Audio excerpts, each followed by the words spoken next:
پہلے عشرے میں 4 اعمال گناہ مٹانے کا سنہری موقع۔ پہلے عشرے کی برکتیں بے پناہ ہے۔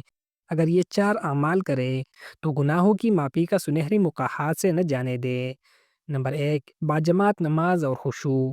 حضرت ابو ہریرہ رضی اللہ عنہ روایت کرتے ہیں، رسول اللہ صلی اللہ علیہ وآلہ وسلم نے فرمایا، جو شخص باجماعت نماز ادا کرے اس کا ثواب گھر میں نماز پڑھنے سے 25 درجے زیادہ ہے۔ صحیح مسلم حدیث نمبر 646۔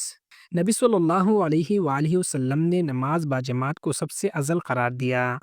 نمبر 2، صدقہ اور نیکی۔ حضرت عبداللہ بن عمر رضی اللہ عنہما روایت کرتے ہیں، رسول اللہ صلی اللہ علیہ وآلہ وسلم نے فرمایا، صدقہ مال کو کم نہیں کرتا بلکہ اللہ تعالیٰ اس کے ذریعے گناہوں کو معاف فرماتا ہے۔ صحیح مسلم حدیث نمبر 1009۔ نمبر 3، راتوں کا قیام۔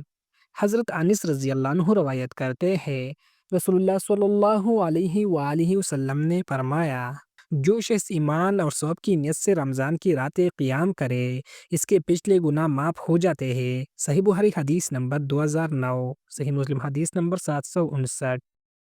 نمبر 4، والدین اور اولاد کے لیے دعا۔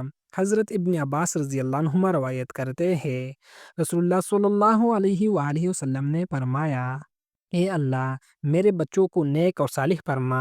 اولاد کے لیے دعا کرنے سے اللہ کی رحمت اور برکت حاصل ہوتی ہے۔ سنن ابی داؤد حدیث نمبر 2850۔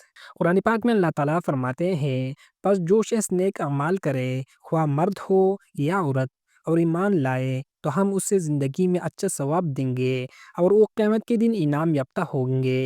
سورۃ النحل آیت نمبر 97۔ خلاصہ، پہلے عشرے کی 4 اعمال جو گناہ مٹانے اور رحمت کا سنہری موقع ہے، باجماعت نماز اور خشوع، صدقہ اور نیکی، راتوں کا قیام اور والدین اولاد کے لیے دعا مستقل پڑھیں اور نیت خالص رکھ کے اللہ تعالیٰ رحمت فرمائیں گے۔